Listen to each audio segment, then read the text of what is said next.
मंगलम भगवान वीरो मंगलम गौतमो गणी मंगलम कुंद कुंदार्यो जैन धर्मोस्तु मंगलम सर्वमंगलमांगल्यम सर्वकल्याणकारकम प्रधानं सर्वधर्माणां जैनं जयतु शासनं। नमः समय साराय स्वानुभूत्या चकासते चित्स्वभावाय भावाय सर्वभावांतरच्छिदे। समय सारथी परमागम ग्रंथ है और इसके परिशिष्ट में जो 47 शक्तियों की चर्चा आचार्य अमृतचंद्र भगवान ने की, उस पर पूज्य गुरुदेव श्री का जो स्पष्टीकरण और विस्तार से व्याख्या आई है, उस पर अपनी स्वाध्याय चल रही है। अब तक 12 शक्तियों की अपनी स्वाध्याय हो चुकी है। 12 शक्तियाँ यानी जीवत्व शक्ति, चिति शक्ति, दृष्टि शक्ति, ज्ञान शक्ति, सुख शक्ति, वीर शक्ति, 6 ये हुई। प्रभुत्व शक्ति, विभुत्व शक्ति और सर्वदर्शित्व शक्ति, सर्वज्ञत्व शक्ति, स्वच्छत्व शक्ति और प्रकाश शक्ति, 6 ये हो गई। तो 6 करके अपने शायद याद रह जाएं, इसलिए पहले तो आ गई जीवत्व, चिति, दृष्टि, ज्ञान, सुख और वीर। फिर कहा जो 7वीं से शुरू करी बात, तो उसमें प्रभुत्व विभुत्व 2 हो गई, सर्वदर्शित्व सर्वज्ञत्व ये 2 और स्वच्छत्व और प्रकाश शक्ति, ऐसे 12 शक्ति की चर्चा आ चुकी है। आज अपन 13वीं शक्ति की चर्चा प्रारंभ करते हैं। 169 नंबर पेज है, 12वां भाग है अपना, इसमें 169 नंबर का पेज है। क्षेत्र कालान अविच्छिन्न चिद विलास आत्मिका असंकुचित विकासत्व शक्ति। देखो अर्थ इसका, क्षेत्र और काल से अमर्यादित ऐसे चिद विलास स्वरूप, चिद विलास स्वरूप माने चैतन्य के विलास स्वरूप असंकुचित विकासत्व शक्ति। चैतन्य का विलास माने जानना देखना, तो जानना देखना चैतन्य का विलास है। तो जानने देखने के विकास की मर्यादा नहीं है, ऐसी असंकोच रूप शक्ति, असंकोच रूप विकास पने की शक्ति है ना। देखो शब्द है ना, असंकुचित विकासत्व शक्ति। हाँ, संकुचित नहीं है तो मर्यादा नहीं है कोई। ज्ञान दर्शन मुख्य लेना, बाकी सभी गुणों के जो सामर्थ्य है, उसकी जो प्रकटता है, किसी में भी कोई संकोच रह जाए ऐसा नहीं है। तो असंकोच रूप विकास, कैसा विकास होने की शक्ति है, मूल यहाँ चिदविलास लिया ना मुख्यता से। तो ज्ञान दर्शन के जो स्वभाव रूप भाव आत्मा के हैं, इनका असंकोच रूप विकास होए ऐसी शक्ति। आ गया ना ख्याल में? देखो इसका अर्थ नीचे ही है, असंकुचित माने संकोच बिना का विकास। संकुचित नहीं है, ऐसा संकुचित होना माने सिमटना, तो सिमट कर माने मर्यादित रहना, तो मर्यादा नहीं है, विकास अमर्यादित है। तो जिसका विकास असंकोच रूप है, यानी संकोच बिना के विकास होने की शक्ति इस आत्मा में है। विकार तो सीमित है, मिट जाता है, वो सीमित है, सुख असीमित है।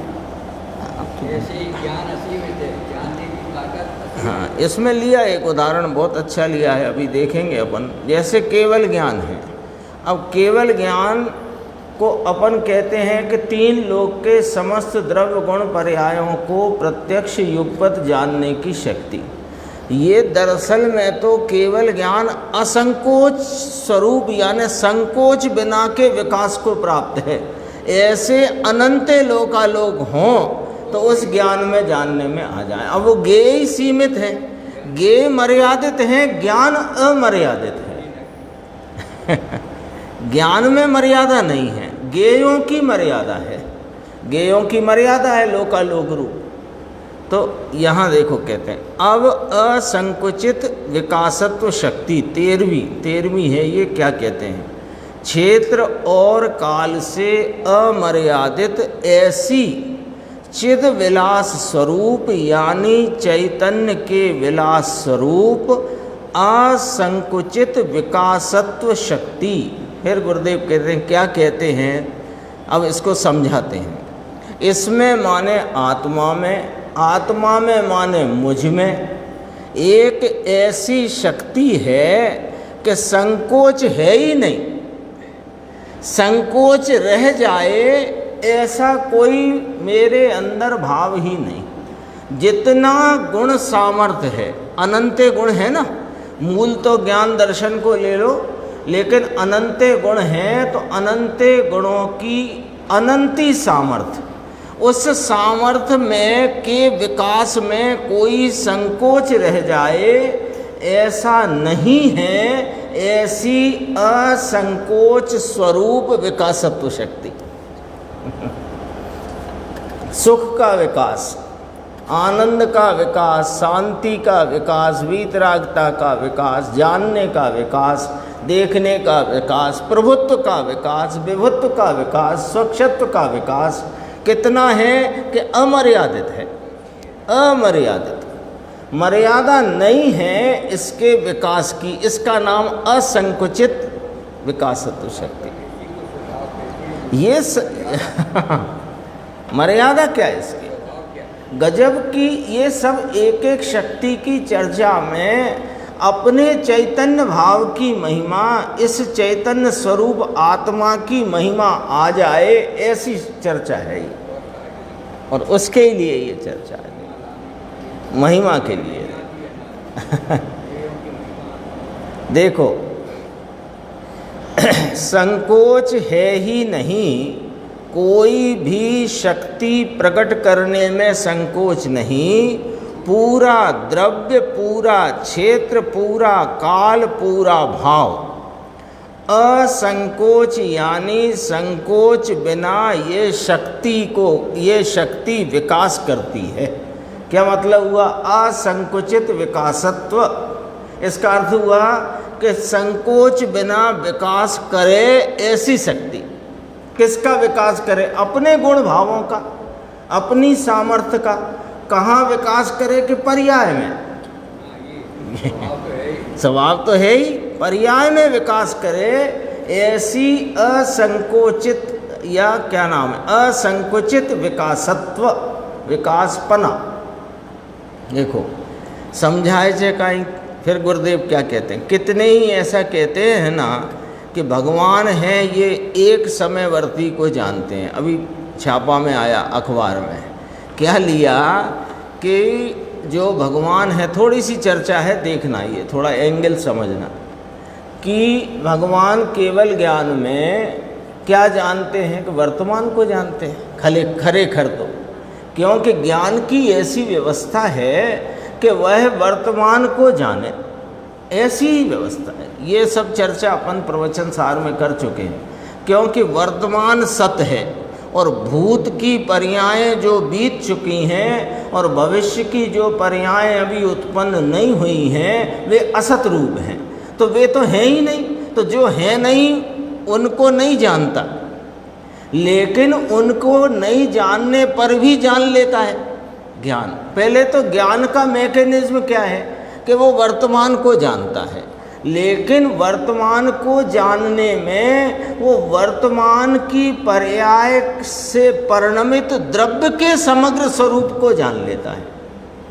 तो द्रव्य को जान लेता है ना, तो द्रव्य की पूर्व की पर्यायों की योग्यता के भाव भी जानने में आ गए, और भविष्य की जो परिणमन की योग्यताएं पड़ी हैं वे भी जानने में आ गई। ऐसे करके जानता, यानी सत को ही जाने, असत को नहीं जाने। पहला एक पॉइंट समझना है ना। फिर कहा कि भूत भविष्य को नहीं जानता क्या, तो कहा भूत भविष्य को वो वास्तव में तो वर्तमान में वर्तमान भाव से परिणित द्रव्य को समग्रपने जान लेता है। ऐसा जैसे कि अपन एक छोटी सी बात समझने के लिए, कि जैसे कोई अपने परिवार या रिश्तेदार का कोई बालक है, अब वो 15-16 वर्ष की उम्र है और वो अपने सामने आया, तो अभी अपन किसे जान रहे हैं,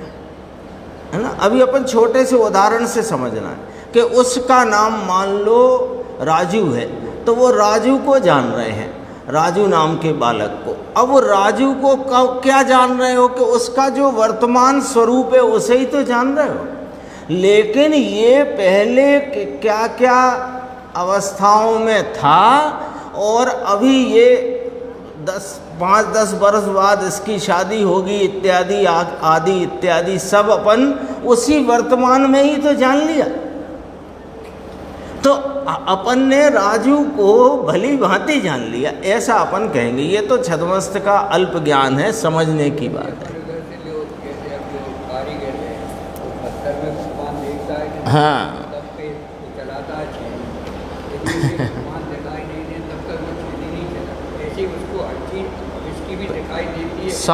समग्रपने जान लेते। अब देखो इसमें बात क्या है, हाँ वर्तमान वत जान लेते हैं ना, तो वास्तव में वे वर्तते भाव को जानते हैं। उस वर्तते भाव में द्रव्य जानने में आया ना, क्योंकि वर्तते भाव से परिणमित द्रव्य, और द्रव्य का समग्र स्वरूप जरा देखो, चर्चा है इसमें 3 पंक्ति की। ये श्रीमद का दृष्टांत दे करके किसी ने छापा नाम अखबार में यह बात कही कि भगवान नाम केवली परमात्मा एक समयवर्ती को जानते हैं। तो श्रीमद भैया यहाँ दूसरी बात करते हैं, क्या उनको क्या कहना है कि 3 काल की जो पर्यायें हैं वे वर्तमान वर्तती नहीं देखते, ये मतलब है इसका। वर्तमान वर्तती थोड़ी देखते हैं, भविष्य में होंगी उन्हें भविष्य में होंगी रूप देखते हैं, जो भूत में हो चुकी उन्हें हो चुकी रूप देखते हैं, और वर्तमान में वर्तती तो वर्तती पर्याय को देखते हैं। इसलिए कहा एक समय वर्तते, इसलिए कहा एक समयवर्ती, अपन नहीं। हाँ अपन कहते हैं ना इस प्रकार से कि उनके केवल ज्ञान में दरअसल विषय तो बदलता नहीं, विषय व्यक्ति परिवर्तन तो अब है नहीं। तो फिर क्या हो रहा है, जब सब जान लिया, अब क्या हो रहा है कि जो अभी वर्तमान वर्तता जाना था, अगले समय में वह भूत रूप जानने में आता है, और जो भविष्य रूप जाना था वह वर्तमान रूप जानने में आता है। ये बदल गया ज्ञान। तो वो अपेक्षा से केवल ज्ञानी परमात्मा के ज्ञान को एक समयवर्ती कहा। देखो एक समयवर्ती है कि हाँ ज्ञान का परिणाम तो एक समयवर्ती ही रहेगा ना। ज्ञान जो है जानने का कार्य कैसे होता है, पर्याय में। तो पर्याय एक समयवर्ती है, चाहे सिद्ध की हो, केवल ज्ञानी की हो, अल्पज्ञ की हो, मिथ्या दृष्टि की हो, किसी की हो, पर्याय तो एक समयवर्ती ही रहेगी ना। वो अपेक्षा से बात कही। तो उस अपेक्षा में ये बात गुरुदेव फरमाते हैं कि 3 काल की पर्यायें जो हैं वे वर्तमान वर्तती नहीं देखते, इतनी बात कहना है। एक समय की जो वर्तमान वर्तती है उसको देखते हैं केवल ज्ञानी, वर्तती को देखते हैं, भूत और भविष्य वर्तती को नहीं देखते, लेकिन वे हो गई हैं और होंगी ऐसा प्रत्यक्ष देखते हैं।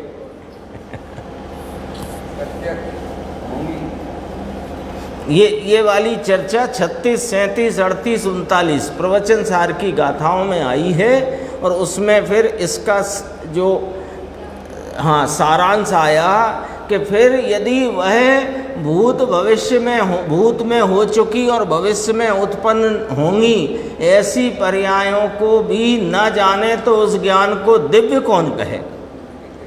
ऐसा उसकी दिव्यता क्या? ये तो एक विषय आया था बीच में, थोड़ा सा और देखो। उत्तर मुमुक्षु ने कहा इसलिए वर्तती कहा, तो उत्तर कहा वर्तती कहा, वर्तती माने वर्तमान, वर्तती पर्याय को वर्तमान वर्तती देखते हैं। जो हो गई हैं उन्हें वर्तमान वर्तती नहीं देखते, जो होंगी उन्हें वर्तमान वर्तती नहीं देखते, जो वर्तमान वर्तती हुई है उसे वर्तमान वर्तती हुई देखते हैं। समझना बात को अच्छे से। इसके लिए कोई यूँ कहे कि वे मात्र एक समय को ही देखते जानते हैं, सो ऐसा नहीं है। समझाए से कहीं एक न्याय बदल जाए तो पूरी वस्तु बदल जाए। केवल ज्ञानी का ज्ञान एक समयवर्ती है, इसका मतलब गेयों की बात नहीं करी, पहला पॉइंट। और जो गेयों की बात करी वह वर्तमान वर्तती बात को, वो पर्याय वर्तमान वर्तती को ही तो देखेंगे। जो वर्त ही नहीं रही उसे वर्तती कैसे देखेंगे? जैसे नेमिनाथ भगवान ने 12 साल बाद द्वारका जलेगी, तो जलती हुई थोड़ी देखी है, जलेगी ऐसा उनके ज्ञान का विषय है, बरतती हुई नहीं देखते। बरतेगी ऐसे द्रव्य को समग्रपने जान लेते ना, इसलिए फिर अपन उसी बात को कहते हैं कि वो तो उनके ज्ञान में जलती हुई दिख रही थी। अरे ऐसे नहीं है, वो पर्याय अभी उत्पन्न ही नहीं हुई। तो जब जो जिस भाव ने पर्याय पर नहीं प्राप्त नहीं करा, वो पर्याय असत रूप है, तो फिर जान कैसे लेते हैं कि वे वस्तु को समग्रपने जानते हैं? तो उस योग्यता को जान लेते हैं। योग्यता एक न्याय पलटे तो पूरी वस्तु पलट जाए। अभी सबको समझ में नहीं आ रही ये बात, ऐसा लग रहा है कि ये क्या है। उनने तो द्वारका जलती देखी थी, और आदिनाथ भगवान ने तो शेर देखा था सम्यक दर्शन प्राप्त करते हुए, हिरण फाड़कर खाते हुए। अरे ऐसी पर्यायें होंगी, वे इसमें अभी पढ़ा कि नहीं पढ़ा? पीछे देखो, भूत और भविष्य को वर्तती नहीं देखते।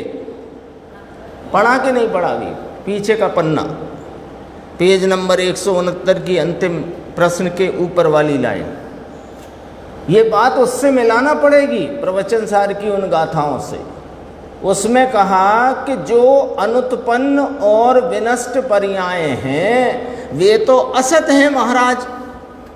तो असत को कैसे जान लें? क्योंकि ज्ञान का एक नियम है कि सत को ही जाने, असत को नहीं जानता है। कोई ज्ञान हो, कैसा ही ज्ञान हो, वह असत को नहीं जान सकता, क्योंकि जो है नहीं उसे जाने तो फिर वो ज्ञान नहीं है, वह कल्पना है।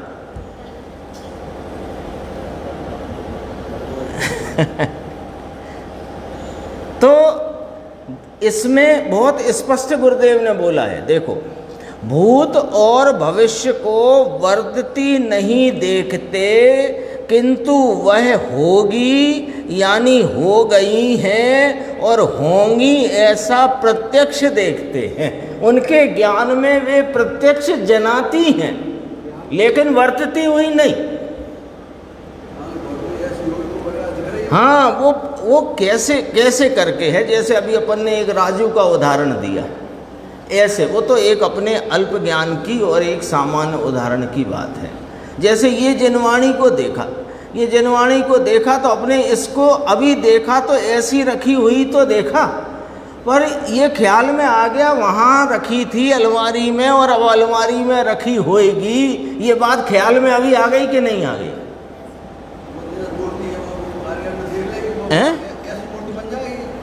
हाँ, वो भाई साहब ने बताया था, वो उस उदाहरण को अपन दृष्टि के विषय में आता है वो सीधा, क्योंकि अभी वर्तमान पर्याय की मलिनता में भी यहाँ पवित्र प्रभु विराजमान हैं, वो दृष्टि में ले ले, ऐसा है ना। और आप जो कह रहे हैं ना, उसे भी घटित कर लो भले, वो बन जाएगी ऐसा उसके ख्याल में है, और ये भी ख्याल में है कि ये पत्थर उस नंबर वाली खदान में से आया है, ये भी ख्याल में है। पत्थर आया कारीगर के सामने, उसे पता है किस नंबर की खदान में से, कौन सी वाली खदान से आया है, वो भी ख्याल में है। और अब सामने है, उसमें क्या बन जाएगा वो भी ख्याल में आ गया। तो लेकिन वहाँ वो वर्तता हुआ नहीं देखते, ये पॉइंट पकड़ना है अपने, क्योंकि ये बात नहीं पकड़ोगे ना तो फिर जो पर्याय हुई नहीं है उसने पर्याय भाव को प्राप्त ही नहीं किया है अभी। जो पर्याय भाव को जिसने प्राप्त ही नहीं किया वो पर्याय तो असत है, और असत को ज्ञान जाने ऐसे ज्ञान की व्यवस्था नहीं। तो फिर कैसे जानते हैं? तो दो बातें कहीं ये वस्तु को जानते हैं कि नहीं। देखो, वर्तमान वर्तती पर्याय से परिणमित वस्तु है कि नहीं द्रव्य, तो वो द्रव्य को समग्रपने जानो तो उसकी भूतकाल की हो चुकी पर्यायों के भाव और भविष्य में जो होंगी वे पर्यायों के भाव उस वस्तु को जानने में आ गए प्रत्यक्ष। क्योंकि वस्तु के समस्त द्रव्य, तो कोई एक द्रव्य ले लो समझने के लिए, एक द्रव्य उसके अनंते गुण और उसकी अनंती पर्यायें तीन काल की, वे सब उस द्रव्य के जानने से जानने में आ गए। लेकिन पर्याय रूप है ही नहीं अभी। पढ़ो इसको, दोबारा पढ़ो, गंभीर है बात।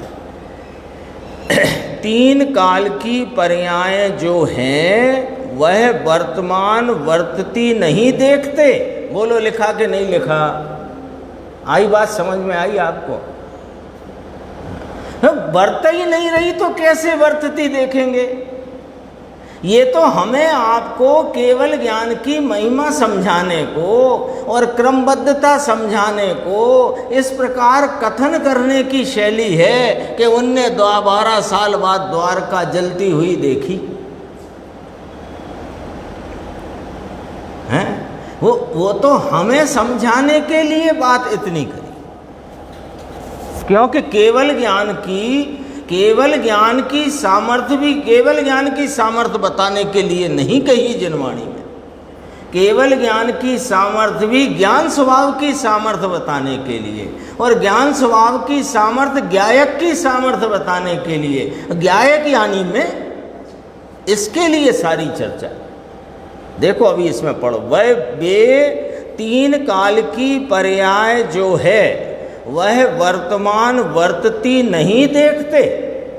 इतनी बात कहना है, एटली बात। एक समय की वर्तमान वर्तती है उसको देखते हैं, वर्तती देखते हैं। दोबारा बोला, भूत और भविष्य की वर्तती नहीं देखते, किंतु वे होंगी, हो चुकी हैं और होंगी ऐसा प्रत्यक्ष देखते हैं। हाँ, फिर उसमें दो बात कही कि जो असत है वे कैसे जान लेते हैं कि वह उनकी ज्ञान की दिव्यता है, एक बात, और बलात् जान लेते हैं। बलात् माने, एक दिन किसी ने पूछा भी था बलात् का अर्थ क्या, कि वो सामर्थ्य का बल ऐसा है कि वे जान लेते हैं। उसमें बलात् शब्द भी आया है प्रवचन सार की टीका में। हाँ, जो है नहीं, पहले तो ये निर्णय करो कि वे असत हैं, नहीं तो द्रव्यगुण पर्याय का स्वरूप नहीं समझ में आएगा। जो पर्याय उत्पन्न नहीं हुई उसे आप पर्याय रूप मानोगे तो फिर पर्याय तो भैया प्रकट वर्तमान व्यक्तता को कहते हैं ना।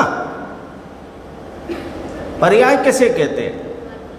हाँ, वो परिभाषा जो पढ़ी थी ना, उसे पेटे में रख करके ये समझना, उसे पेटे में रखो, समझो ये कि द्रव्य अनंत गुणों का आश्रय भूत एक अखंड जो वस्तु है वो अनंत गुणात्मक वह द्रव्य है, उसका वर्तमान व्यक्त परिणाम वह पर्याय है, उस पर्याय में जितने भाव व्यक्त हैं वे उसके गुण हैं। ऐसे है द्रव्य गुण पर्याय। देखो फिर यहाँ तक आ गई बात, 2-3 बार पढ़ ली अपन ने। वर्तती कहा इसलिए एक समय कोई देखते हैं ये नहीं कहना है, एक समय कोई देखते हैं ये नहीं कहना, एक समय के केवल ज्ञान में वह उसके भूत भविष्य के भावों को भी जानते हैं, देखते हैं, पर वर्तता नहीं। वर्तती तो वर्तमान पर्याय को देखते, क्योंकि यदि ये बात नहीं मानोगे तो फिर वह जो कहा जाता है कि केवली परमात्मा के ज्ञान में क्या फर्क पड़ गया। देखो ज्ञान का परिणाम बदला तो ज्ञेय भी बदला, ज्ञान बदला तो ज्ञेय भी बदला। अब ज्ञेय तो लोकालोक फिक्स है, तो वो कैसे बदला कि जो ज्ञेयों की वर्तमान पर्याय थी वह उनके ज्ञान में वर्तमान वर्तती जानने में आई, और भविष्य की पर्याय भी जो उनके जानने में आई थी वह अब वर्तमान हो गई, और जो वर्तमान थी वह अब भूतकाल की हो गई। तो वर्तती तो एक ही रही ना, वर्तती पर्याय जो विषय बनी केवल ज्ञान में वो तो एक ही पर्याय रही ना, अनंत द्रव्यों की एक एक पर्याय। देखो अभी तो ये बात बीच में आ गई थी, अब यहाँ देखो अपन वापस उसी पे आते हैं। असंकुचित विकासत्व शक्ति, यहाँ तो कहते हैं इस शक्ति के कारण से ज्ञान शक्ति में भी असंकोच विकास का रूप है। ठीक है, यानी असंकुचित विकासत्व इस आत्मा में शक्ति है, तो उस शक्ति का भाव ज्ञान में भी विद्यमान है कि जो ज्ञान शक्ति संकोच बिना विकास को प्राप्त होती है। 3 काल 3 लोक की पर्याय जाने, ऐसा एक समय की पर्याय में विकास होता है संकोच बिना। अब कहने में ये आता है, कहने में ये आता है, केवल ज्ञान की बात चले तो क्या कहने में आएगा। ज्ञान के ऐसे अमर्यादित विकास रूप सामर्थ्य के प्रकट पने की बात चले, जिसे केवल ज्ञान कहते हैं, उसकी बात चले तो कहने में आएगा 3 काल 3 लोक की सर्व पर्यायों को जाने। ये अभी कथन स्थूल है, कथन में तो स्थूलता होती है, और धीरे धीरे वह अपन उसमें विचार करते हैं, आचार्य परमात्मा दिशा दिखाते हैं, तो उसके जो मूल भाव तक पहुंचा जाता है। जैसे सुबह चल रहा है स्वयं पर प्रकाशक का विषय, अब उसमें देख लो यह ज्ञान, उसमें भी केवल ज्ञानी का ज्ञान लिया ना, 159 गाथा। तो ज्ञानी केवल ज्ञानी का केवली परमात्मा का ज्ञान लोकालोक को जानता है, ये व्यवहार है, ये पर प्रकाशकपना है। खरे खर तो वह स्वयं को जानता है, ये यानी अपनी ज्ञान की पर्याय को जानता है, ऐसा स्वयं प्रकाशकपना है, ये भी व्यवहार है। क्यों? क्योंकि ये भेद पड़ गया। अब अपन कहो ऐसे कैसे, तो कहा निश्चय पक्ष से स्वयं पर प्रकाशक बना भी है ही।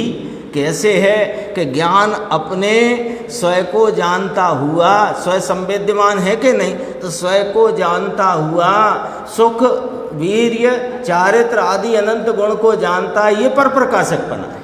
ये निश्चय पक्ष से स्वयं पर प्रकाशक बना आएगा, कल आएगा वो।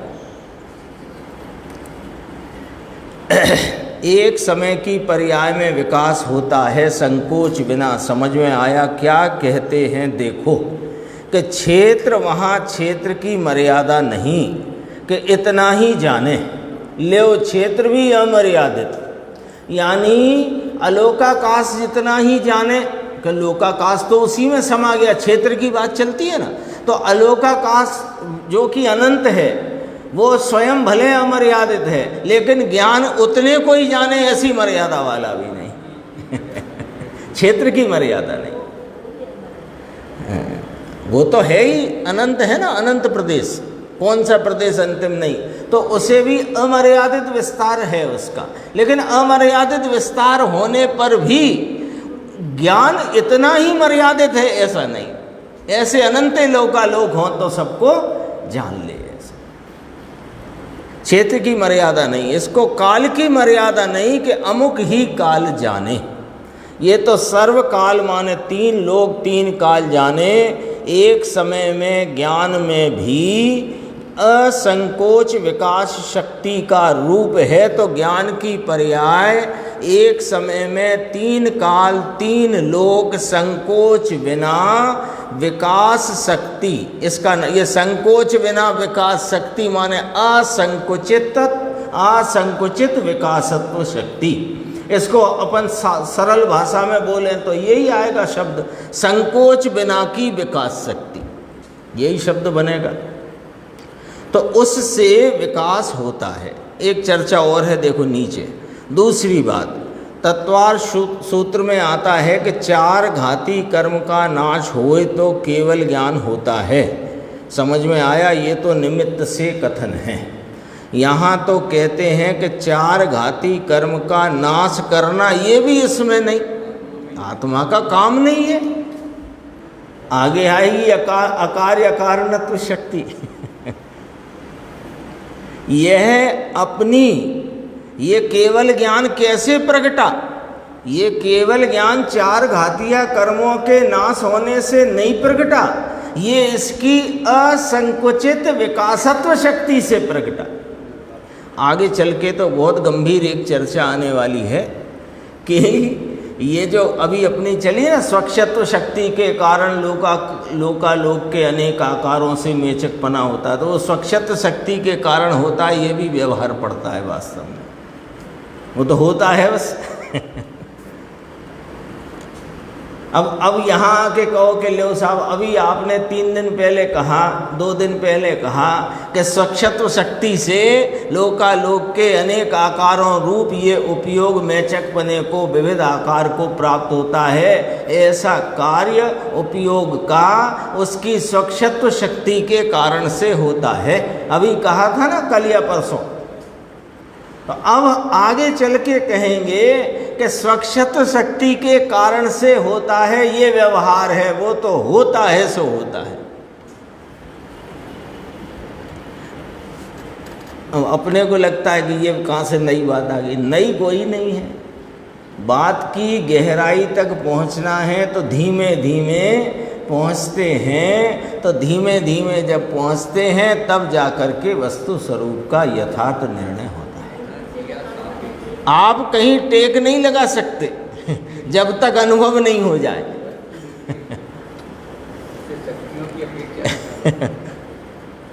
देखो शक्ति कहाँ ही उसे, इस शक्ति के कारण है। पहले कहेंगे कि ये इसमें चैतन्य भाव प्राण से जीता है, अब कहा है कि वो तो जीता है, सुजीता है।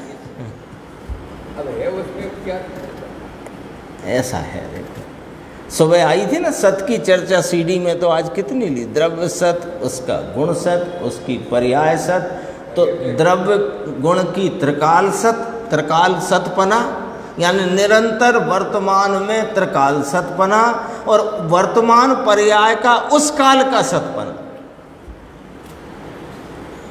ये सब सत है, वो अहेतुक होता है। जब अहेतुक होता है तो जितनी हेतु की बात आए वो समझ लेना कि व्यवहार है। देखो क्या कहते हैं, 4 घाती कर्म के नाश करना ये इसमें नहीं, और 4 घाती कर्म के नाश करने से केवल ज्ञान नहीं प्रकट होता, अपनी असंकोच विकासत्व शक्ति के कारण से केवल ज्ञान की पर्याय को प्राप्त करते हैं। गुरुदेव कहते हैं पामर को प्रभुता बैठनी कठिन है। ये क्या कह दिया, ये क्या कह दिया गुरुदेव ने, अपने को उलाहना दिया है। कैसे उलाहना दिया है कि तुम जो एक समय की पर्याय पर दृष्टि गड़ाए बैठे हो, तो ये तुम्हारी पामरता का सूचक है। क्योंकि एक समय की पर्याय में जो जितनी व्यक्तता है उससे अनंत गुनी शक्ति सामर्थ्य इस चैतन्य तत्व में निरंतर वर्तमान विद्यमान है। तो तुम उस प्रभुता को स्वीकार करोगे कैसे? क्योंकि तुम तो पामर भाव माने अंश पर ही तुम्हारी दृष्टि है, तो अंशी तुम्हारी निगाह में आता नहीं, अंशी की बात भी तुम्हें झिलती नहीं ना। शुरू में, अब तो अपने सबको अभ्यास खूब है, हमको भी शुरू में सबको ही होगा।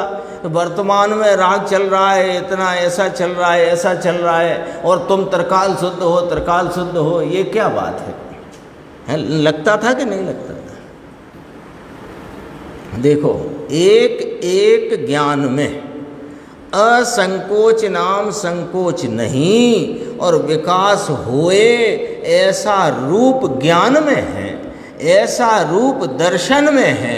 यानी असंकोच विकास का रूप है, जो दर्शन संकोच बिना सर्व द्रव्य क्षेत्र काल भाव को विकास रूप से देखता है। ये दर्शन में भी ऐसा रूप, केवल दर्शन भी प्रकटा कि नहीं?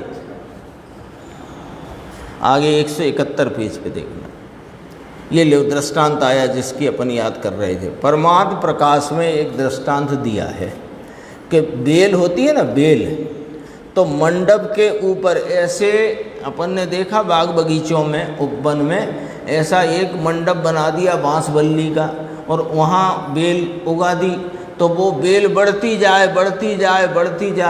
तो पूरे मंडप को आच्छादित कर दे, ऐसी बढ़ती जाए बेल। तो अब वो मंडप को आच्छादित करके वहीं मंडप के ही उधर ही रहे, अब वो आगे ना बढ़े, तो क्या उसमें आगे बढ़ने की शक्ति नहीं है? है? ये लिया देखो, मंडप ऊपर बेल होती है तो जहाँ तक मंडप है वहाँ तक बेल जाती है, किंतु बेल में आगे जाने की शक्ति नहीं है, ऐसा तो नहीं है। समझ में आया? मंडप होता ना, मंडप बांस का, बांस होते हैं, अंदर बेल है, तो जहाँ तक बांस है वहाँ तक जाती है, बांस तक जाए, लेकिन बांस है वहाँ तक ही बेल के विकास की शक्ति है, ऐसा नहीं। उससे भी आगे हो तो जा सके, ऐसी बेल में वह शक्ति है। ऐसे भगवान आत्मा, अब ये 3 काल 3 लोक मंडप है। ये ज्ञेयों की मर्यादा है, ज्ञान अमर्यादित है, ज्ञेय मर्यादित है। ये मंडप है, ये मंडप है। तुम्हारे मंडप में छोकरे का लगन करते हो, सब पाप का मंडप। यहाँ कहते हैं मंडप लोकालोक है, उससे भी अनंत गुने जो लोक और अलोक क्षेत्र और काल होए, तो असंकोच विकास शक्ति अपने में विकास करती है। कैसा विकास है ज्ञान आदि के सामर्थ्य का कि वह सबको जाने देखे। ये असंकोच विकास आया, इसका नाम विकास है। विकास इसे कहते हैं जिसमें संकोच नहीं, इसको विकास कहा। समझ में आया? 176 पेज।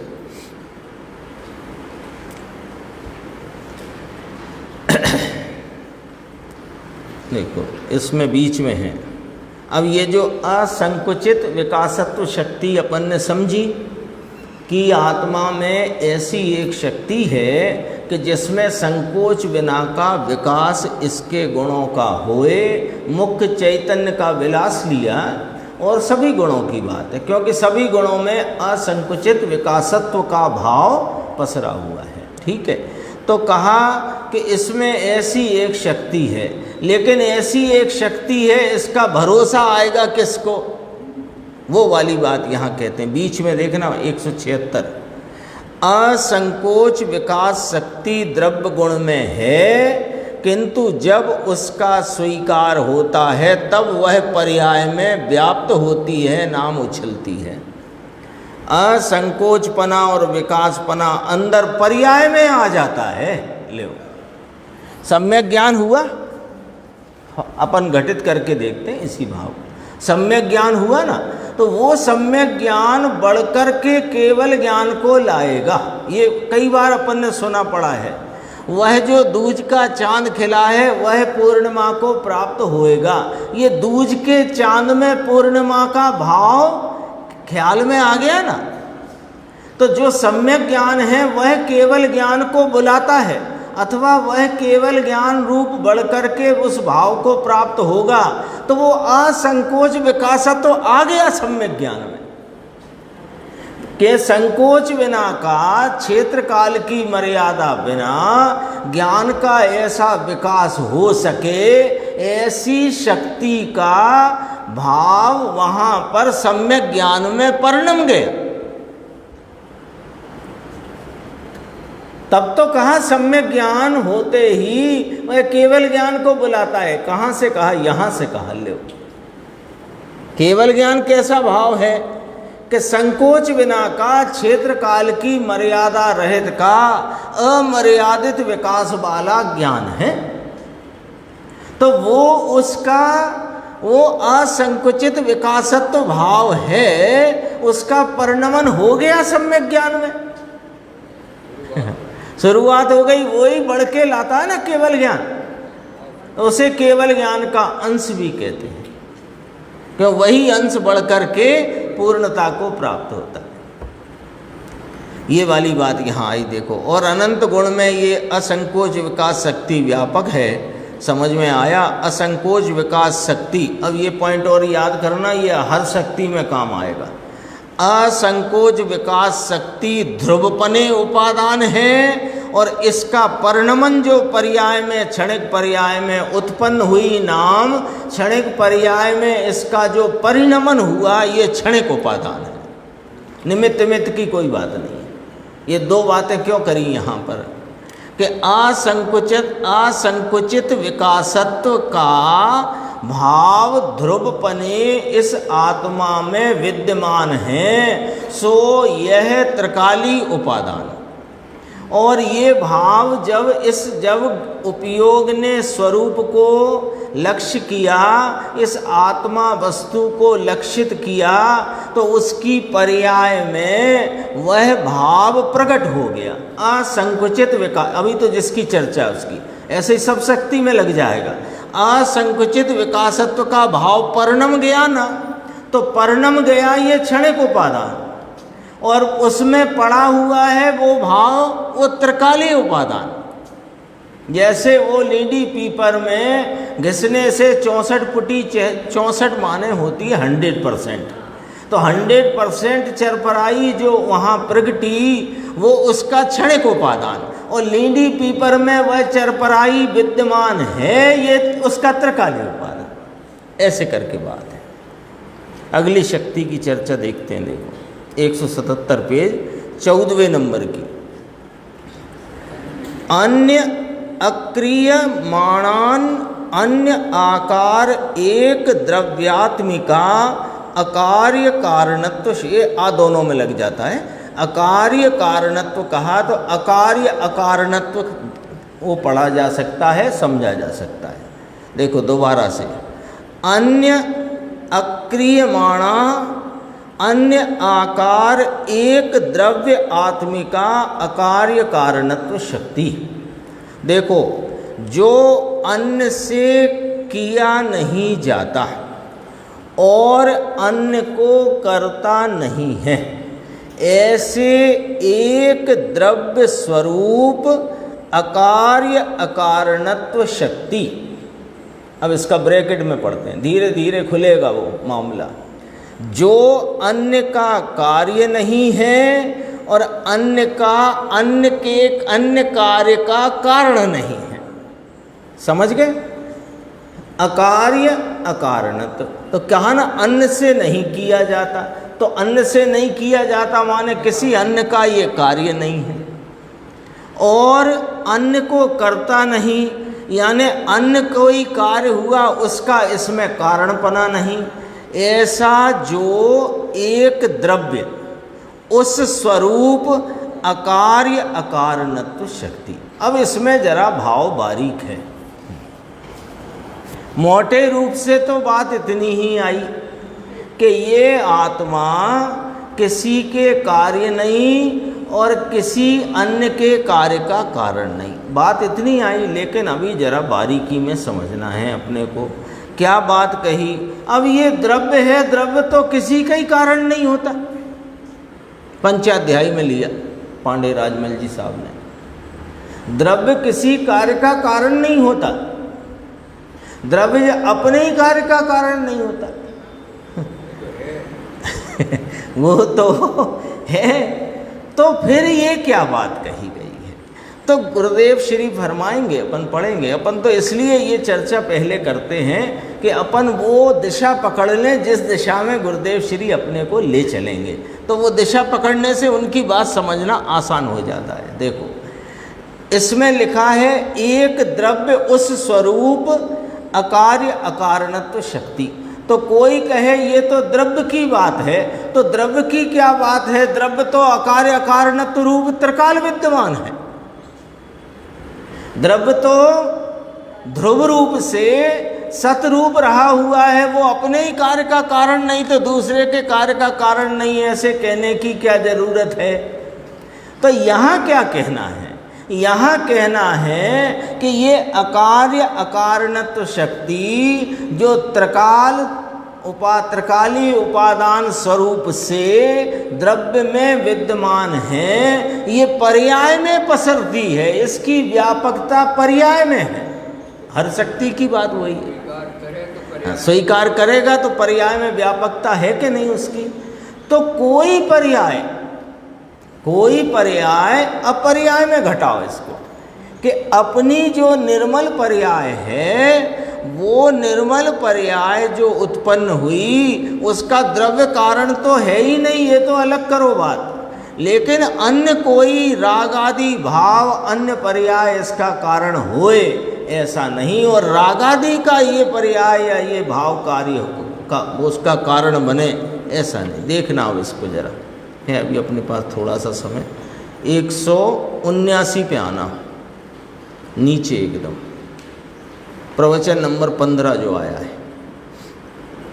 शिविर के प्रवचन हैं गुरुदेव के, शिक्षण शिविर चलता था ना, उसके हैं।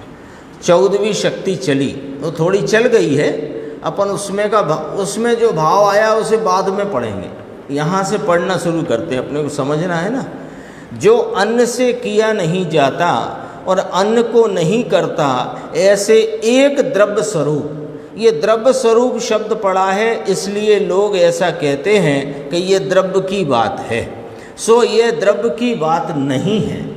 यहाँ तो द्रव्य में शक्ति है, ये शक्ति पर्याय में व्याप्त है, उसको यहाँ द्रव्य कहते हैं।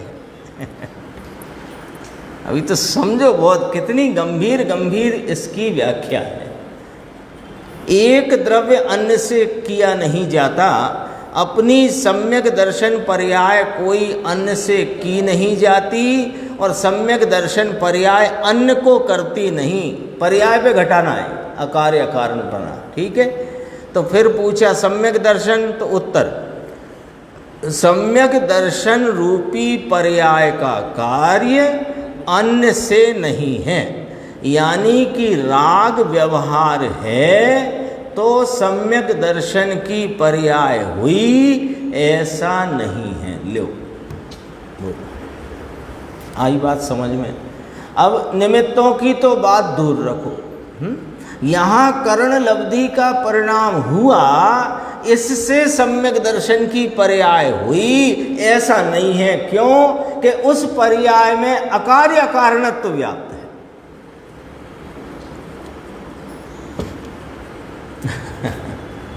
आ गया ना? तो कहा इसमें कहाँ लिखा है? राग व्यवहार लिखा है कि नहीं लिखा है? अपन तो घटित करके देख रहे हैं उसी बात को। राग व्यवहार है तो सम्यक दर्शन की पर्याय हुई, ऐसा नहीं है। ऐसे केवल ज्ञान मनुष्य को संगनन और ऐसा निमित्त है तो केवल ज्ञान उत्पन्न होता है, ऐसा नहीं है। ये निमित्त पर से बात करी। पर का कार्य और पर का कारण केवल ज्ञान पर्याय है ही नहीं। यानी यह केवल ज्ञान रूपी परिणाम किसी पर के द्वारा किया नहीं गया, और ये किसी पर का कुछ करता नहीं। जानता है, लोकालोक को जाने करे नहीं। आ गई ना बात, इसी में आ गई कि नहीं आ गई? देखो, दूसरी रीति से कहें और जरा गंभीरता से समझना। दूसरी रीति से कहें तो केवल ज्ञान के पहले जो 4 ज्ञान अथवा मोक्ष मार्ग था, तो मोक्ष मार्ग कारण और केवल ज्ञान कार्य ऐसा भी नहीं है। आ गई बात समझ में? अब अकार्य अकारणत्व का भाव पकड़ में आया कि नहीं आया? क्या कहना है? अरे एक द्रव्य दूसरे द्रव्य का कर्ता नहीं, ये बात तो पहले ही हो गई है। ये एक द्रव्य दूसरे द्रव्य का कर्ता नहीं, ये बात तो इसलिए हो गई कि प्रत्येक द्रव्य अपने गुण पर्यायों के चक्र को चूमता है, स्पर्श करता है, आलिंगन करता है, अन्य द्रव्य के नहीं। इसमें ही हो गई है वो वाली बात। यहाँ थोड़ी और बारीक बात कहना है कि वो जो एक एक परिणाम है, चाहे वह सम्यक दर्शन रूप परिणाम उत्पन्न हुआ अथवा कि केवल ज्ञान रूप परिणाम उत्पन्न हुआ, उन परिणामों का कर्ता पूर्व का परिणाम भी नहीं है, द्रव्य तो है ही नहीं। ऐसा वह प्रत्येक परिणाम अकार्य कारण स्वरूप है। वो परिणाम अन्य का कार्य करे ऐसा नहीं, और ये परिणाम किसी अन्य का कार्य है ऐसा नहीं।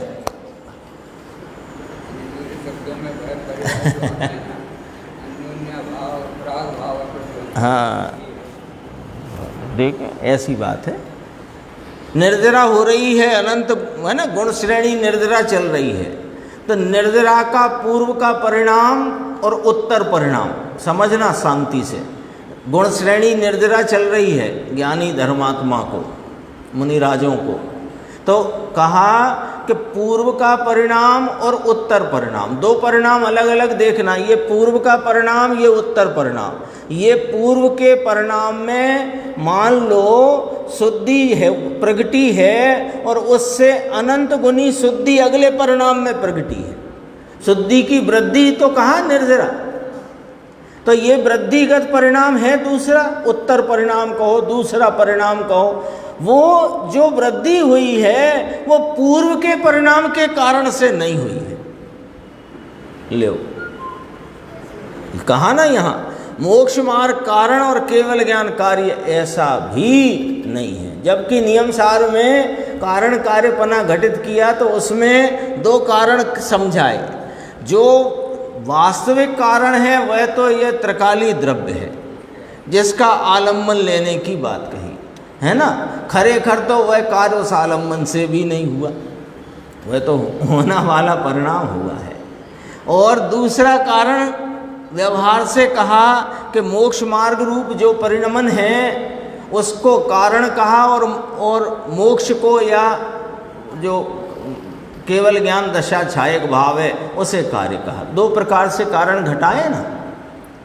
लेकिन यहाँ थोड़ी और बारीक बात है कि वो पर्याय जो है केवल ज्ञान की पर्याय, वो कार्य और पीछे का एक क्षण के पहले वाला मोक्ष मार्ग वो उसका कारण नहीं है। देखो, क्योंकि केवल ज्ञान पर्याय अकार्य कारण है, इसमें अकार्य कारण शक्ति है।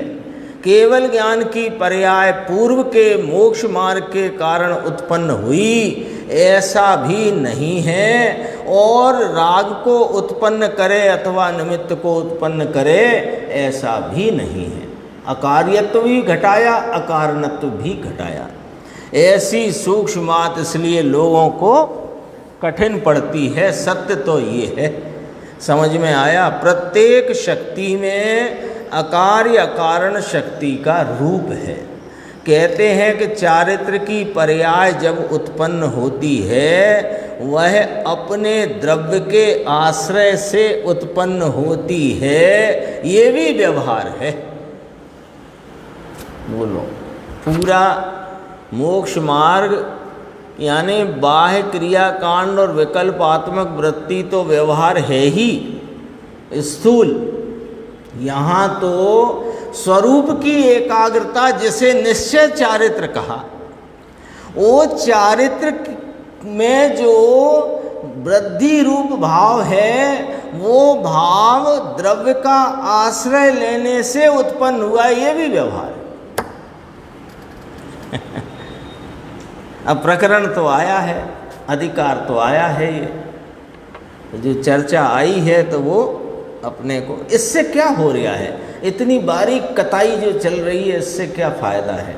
फायदा ये है कि एक एक पर्याय की स्वाधीनता जब अपने ख्याल में स्पष्ट आएगी तो वास्तव में पर्याय की स्वाधीनता द्रव्य की स्वाधीनता को दृढ़ करती है, और द्रव्य की स्वाधीनता दृढ़ होने से स्वरूप की महिमा आती है, और महिमा से रुचि, रुचि से वीर का परिणमन, और उससे अपना कार्य प्रयोजन सिद्ध होता है। इसलिए बात है, देखो, चारित्र की पर्याय में कारण द्रव्य है, अथवा कि राग है, अथवा कि व्यवहार रत्नत्रय के कारण से निश्चय चारित्र की पर्याय हुई, ऐसा नहीं। देखो जय कुमार भाई साहब क्या कह दिया, राग व्यवहार रत्नत्रय के कारण निश्चय चारित्र की पर्याय हुई, ये बात तो दूर रहो। जो कहते हैं, देखो जैसे स्वामी कहते हैं व्यवहार साधन निश्चय साधन, अरे इसे दूर रहो अभी, ये तो बहुत स्थूल व्यवहार कह करके जैसे स्वामी ने वहाँ पर निमित्त आदि का ज्ञान कराया है, लेकिन खरेखर वस्तु व्यवस्था और पर्याय का परिणमन का जो स्वाधीनपना है वो तो समझ लो। ये द्रव्य के कारण से भी नहीं उपजी है वो निश्चय चारित्र की पर्याय। बोलो, जो राग परद्रव्य के आलम्बन में उपजता है, जो व्यवहार रत्नत्रय पराश्रित भाव है, उसको तो दूर रहो। ये अपने स्वद्रव्य के आश्रय में चारित्र की पर्याय उत्पन्न हुई, ये व्यवहार है। तो फिर वास्तविकता क्या है? अभी ये जो वास्तविकता कहेंगे, वास्तविकता इसको कहेंगे, है तो ये भी व्यवहार। अभी एक क्यों कहेंगे कि द्रव्य के आलम्बन से नहीं उपजा वो चारित्र का परिणाम, वह तो अकार्य कारणत्व शक्ति के कारण से वह निश्चय चारित्र या चारित्र में शांति की प्रगटता वृद्धि रूप जो प्रगति है, शांति की वीतरागता की, वह अकार्य कारणत्व भाव से प्रगति है। एक पॉइंट। अब दूसरी बात सुनो, समय समय की निर्मल पर्याय में शक्ति को कारण कहना ये भी व्यवहार है। ऐसा यहाँ तो कहते हैं। बोलो, इतनी एक गंभीर चर्चा है, इसकी चर्चा अपन ये 179 पेज पे है, इसकी चर्चा आगे करेंगे। इसके बाद अगली शक्ति की चर्चा आगे आएगी। तुम्हें बताई यह अनंत उपकार है, उसके लिए जिन वाणी माँ को वंदना शत बार।